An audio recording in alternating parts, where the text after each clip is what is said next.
Hello students, पिछले कई videos में हमने कंपनी की सभाओं से संबंधित जो इम्पोर्टेंट बातें हैं, जो हमें जाननी आवश्यक हैं, उनके बारे में हमने चर्चा की थी। आज हम प्रॉक्सी के बारे में बात करेंगे, जिसको हम प्रतिपुरुष कहते हैं। प्रॉक्सी, उसके बारे में विस्तार से बात करेंगे। कंपनी में की सभा में कोई प्रॉक्सी किस प्रकार से उपस्थित हो सकता है, इन सारे प्रावधानों के बारे में विस्तार से चर्चा करेंगे। प्रॉक्सी होता क्या है, जिसको हम प्रतिपुरुष के नाम से जानते हैं, वो वास्तव में है क्या? अगर हम साधारण शब्दों की बात करें तो ये प्रॉक्सी वह व्यक्ति है जो कंपनी के किसी सदस्य द्वारा अपनी ओर से अपने निर्देशानुसार कंपनी की सभा में उपस्थित होने के लिए अधिकृत किया गया है और मतदान करने के लिए अधिकृत किया गया है। तो जो कंपनी की सभा में उपस्थित होने का अधिकार रखने वाला व्यक्ति जब अपनी ओर से किसी अन्य व्यक्ति को अधिकृत करता है कि वो उनकी ओर से प्रतिनिधित्व कर सके और उसकी तरफ से वोटिंग कर सके, उसके लिए ऑथोराइज जो किया जाता है, उस व्यक्ति को हम प्रतिपुरुष, परोक्षी या प्रॉक्सी के नाम से जानते हैं।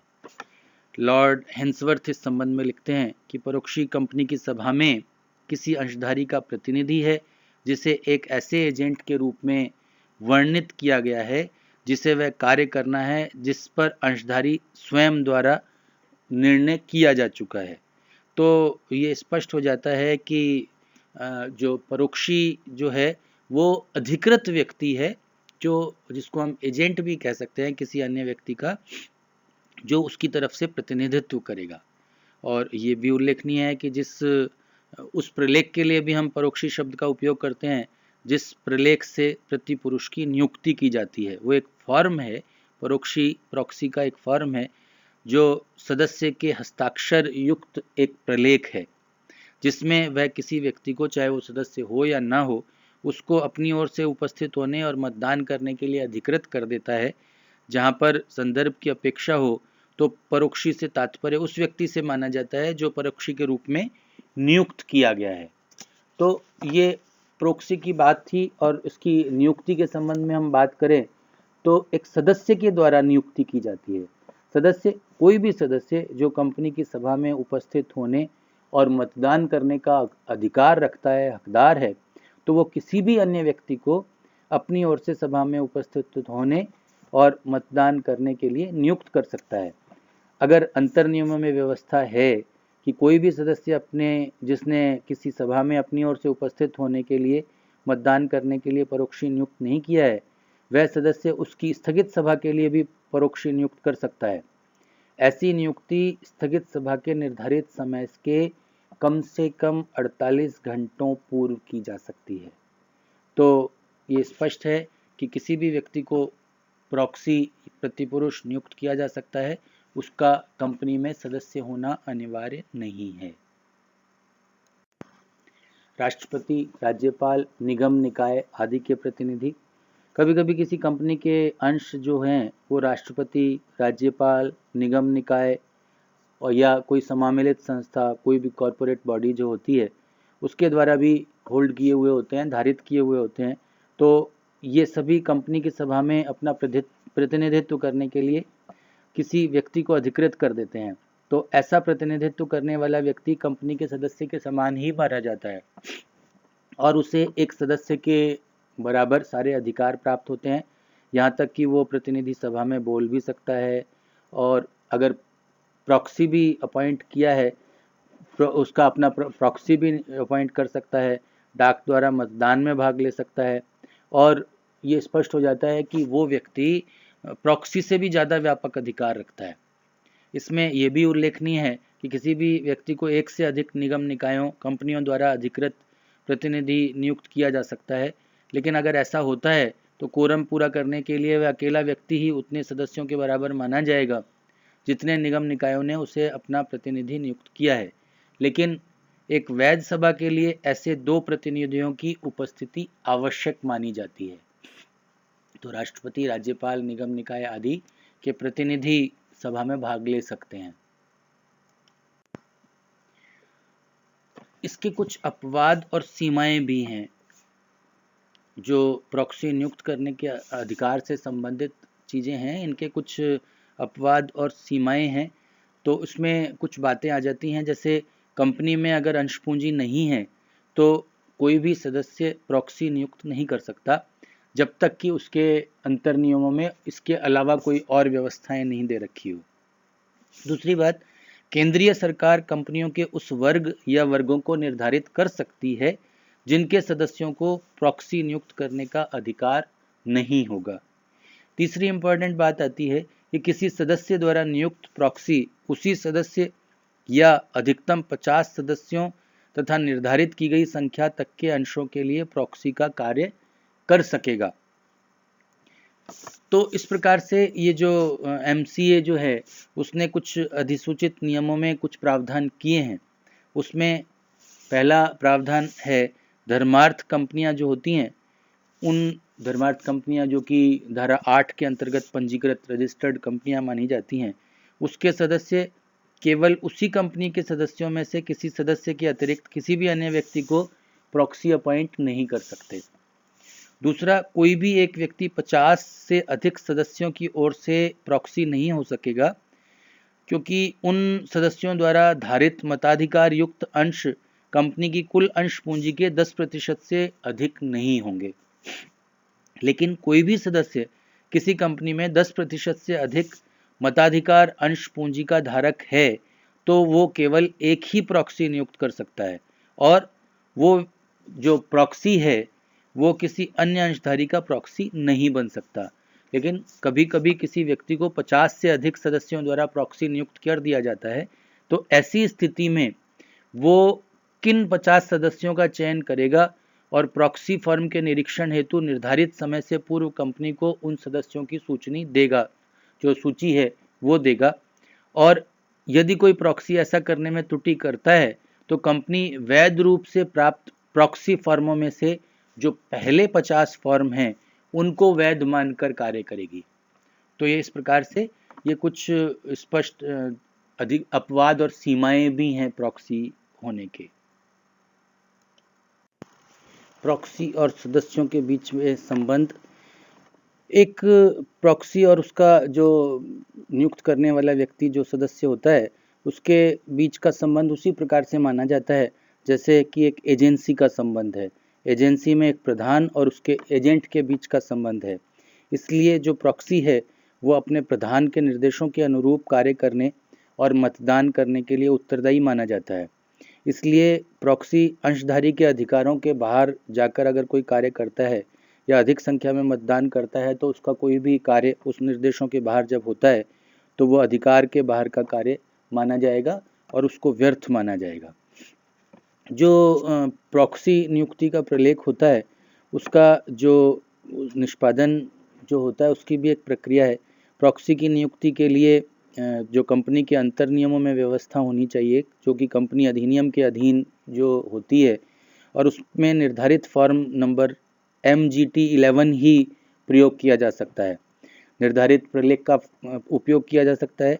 लेकिन इस अधिनियम के नियमों के अधीन निर्धारित प्रलेख का उपयोग तो किया जाता है, उस पर इस बात के लिए कोई ऑब्जेक्शन नहीं उठाया जा सकता कि प्रलेख के संबंध में कंपनी के अंतर नियमों या अधिनियम के व्यवस्थाओं का पालन नहीं किया गया है। दूसरी जो बात आती है वो इसमें परोक्षी का नाम होना चाहिए, पूरा नाम लिखा जाता है और उसमें लिखे विवरण से उसकी पहचान की जा सकती है, तो वो पर्याप्त माना जाता है। तीसरा, उस पर जो प्रॉक्सी जो होता है, नियुक्त करने वाले सदस्य और उसके अधिकृत व्यक्ति दोनों के ही जो साइन, नाम, पता और हस्ताक्षर उस पर होने चाहिए। अगर संयुक्त अंशधारी हैं तो उस पर जो प्रॉक्सी जो प्रलेख है उस पर सभी जॉइंट होल्डर्स के सिग्नेचर होने चाहिए या उनकी ओर से कोई एक अधिकृत व्यक्ति के हस्ताक्षर भी चल सकते हैं। कंपनियों के द्वारा इसे भरने पर कंपनी की सार्वमुद्रा अगर कोई होती है तो उस पर अंकित की जाती है।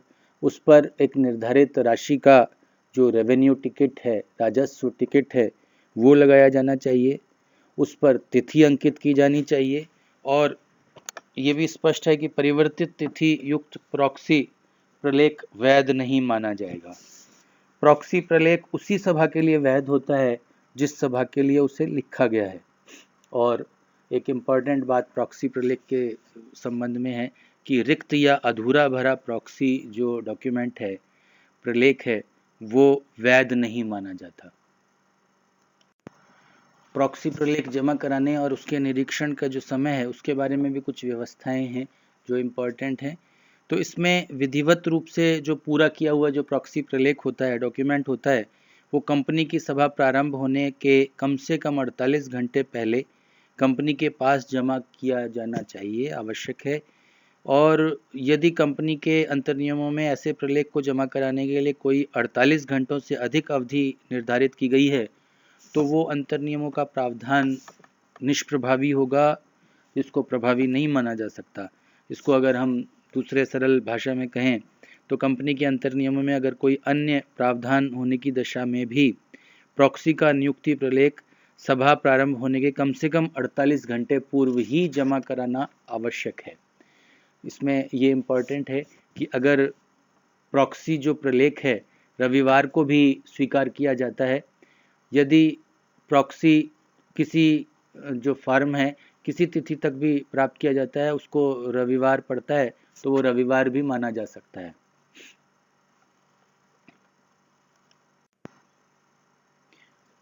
प्रॉक्सी प्रलेख का निरीक्षण, कंपनी का कोई भी सदस्य जो सभा में उपस्थित होने तथा मतदान करने का अधिकार रखता है, वो सभा के 24 घंटे पहले से लेकर सभा के समाप्त होने तक किसी भी समय कंपनी को प्राप्त सभी प्रॉक्सी जो डॉक्यूमेंट्स हैं उनका निरीक्षण कर सकता है, लेकिन उसे निरीक्षण करने की अपनी इच्छा को कम से कम 3 दिन पूर्व कंपनी को लिखित में सूचना देकर बताना पड़ेगा। कोई भी जो मूल सभा है स्थगित होने की दशा में प्रॉक्सी जो प्रलेख है उसके निरीक्षण के लिए दोबारा से आवेदन करना पड़ता है। और ये भी उल्लेखनीय है कि कोई भी प्रॉक्सी प्रलेख का निरीक्षण सुबह 9 बजे से और शाम के 6 बजे तक किया जा सकता है। प्रॉक्सी का खंडन और निरस्तीकरण भी हो सकता है। कोई भी सदस्य अगर मतदान करने से पूर्व लिखित सूचना दे देता है और अपने परोक्षी को नियुक्ति को निरस्त कर सकता है। जब तक प्रॉक्सी के खंडन निरस्तीकरण की लिखित सूचना कंपनी उस सभा के प्रारंभ होने या उसके स्थगन से पूर्व प्राप्त नहीं होगी, तब तक प्रॉक्सी की जो नियुक्ति है वो वैध बनी रहेगी। कभी कभी सदस्य द्वारा जो होल्ड किए गए शेयर्स हैं, धारित किए गए अंश हैं, उनके लिए 2 या अधिक प्रॉक्सी प्रलेख कंपनी के पास जमा करा देता है, तो ऐसी दशा में जो प्रलेख समय क्रम में बाद में लिखा गया है उसमें उल्लिखित व्यक्ति ही वैध प्रॉक्सी माना जाएगा। समय क्रम में पहले लिखा गया प्रॉक्सी स्वतः निरस्त हो जाता है, निरस्त मान लिया जाएगा। लेकिन प्रॉक्सी प्रलेख जमा कराने के लिए निर्धारित समय सीमा के समाप्त होने के पश्चात ऐसा कोई प्रॉक्सी प्रलेख जमा किया जाता है तो ऐसे बाद में जमा किए वाले प्रलेख को अवैध माना जाएगा और उसका स्वतः निरस्तीकरण भी मान लिया जाएगा। कभी कभी कोई सदस्य प्रॉक्सी नियुक्त करने के पश्चात स्वयं और उसका प्रॉक्सी दोनों ही सभा में उपस्थित हो जाते हैं, तो ऐसी दशा में प्रॉक्सी स्वतः निरस्त हो जाता है, प्रॉक्सी को निरस्त कर दिया जाता है, उसका खंडन हो जाता है। लेकिन प्रॉक्सी द्वारा मतदान करने से पूर्व ही सदस्य द्वारा मतदान कर दिया जाता है तो भी प्रॉक्सी का खंडन माना जाता है, निरस्तीकरण मान लिया जाता है। एक से अधिक प्रॉक्सी की बात आती है तो कभी कभी कंपनी किसी सदस्य द्वारा धारित उन्हीं अंशों के लिए एक से अधिक प्रॉक्सी प्रलेख प्राप्त कर लेती है। ऐसी दशा में जिस प्रॉक्सी प्रलेख पर सबसे बाद की तिथि अंकित की गई हो उसे वैध माना जाएगा। लेकिन यदि एक से अधिक प्रॉक्सी जो डॉक्यूमेंट्स हैं उस पर कोई तिथि अंकित नहीं होती तो ऐसे सभी प्रॉक्सी विलेखों पर एक ही तिथि अंकित है तो उन सभी को अवैध माना जाएगा। अब हम प्रॉक्सी के अधिकारों की बात करें तो उनको कुछ अधिकार प्राप्त होते हैं। जो प्रॉक्सी हैं उसमें वह सभा में सदस्य के स्थान पर मतदान कर सकता है, लेकिन कोई भी प्रॉक्सी सभा में सदस्य के स्थान पर बोल नहीं सकता। दूसरा, राष्ट्रपति, राज्यपाल, निगम निकाय के जो प्रॉक्सी हैं प्रतिनिधि सभा में बोल सकते हैं, विचार विमर्श परिचर्चा में भी भाग ले सकते हैं, हाथ उठाकर मतदान भी कर सकते हैं। मतदान की मांग भी कर सकते हैं, अपने स्थान पर सभा में उपस्थित होने के लिए भी प्रॉक्सी नियुक्त कर सकते हैं, वो प्रतिनिधि भी प्रॉक्सी नियुक्त कर सकता है। इसके बाद बात आती है कि कोई भी प्रॉक्सी किसी सदस्य या प्रॉक्सी के साथ मिलकर सभा में मतांकन द्वारा मतदान की मांग कर सकता है, उसके साथ साथ मिलकर मतदान की मांग कर सकता है। एक इम्पॉर्टेंट बात आती है कि प्रॉक्सी केवल सभा में मतांकन द्वारा मतदान में ही भाग ले सकता है। एक विशेष प्रॉक्सी केवल उन्हीं संकल्पों पर मतदान कर सकता है जिनके लिए मतदान करने के लिए उसको ऑथोराइज किया गया है, अधिकृत किया गया है। लेकिन एक सामान्य प्रॉक्सी सभा में प्रस्तुत सभी संकल्पों पर मतदान में भाग ले सकता है। कोई भी प्रॉक्सी अगर स्वयं भी सदस्य है तो वह अपनी ओर से उसे नियुक्त करने वाले सदस्य की ओर से अर्थात दोनों की ओर से मतदान कर सकता है। लेकिन इसके साथ साथ कुछ प्रॉक्सी जो होते हैं उनको कुछ अधिकार प्राप्त नहीं होते, वो सभा में नहीं बोल सकते और मतांकन द्वारा मतदान के अतिरिक्त मतदान नहीं कर सकते। लेकिन जो प्रतिनिधि होते हैं, जो कि राष्ट्रपति, राज्यपाल, निगम निकाय के जो प्रतिनिधि होते हैं, उनको ये सारे अधिकार प्राप्त होते हैं।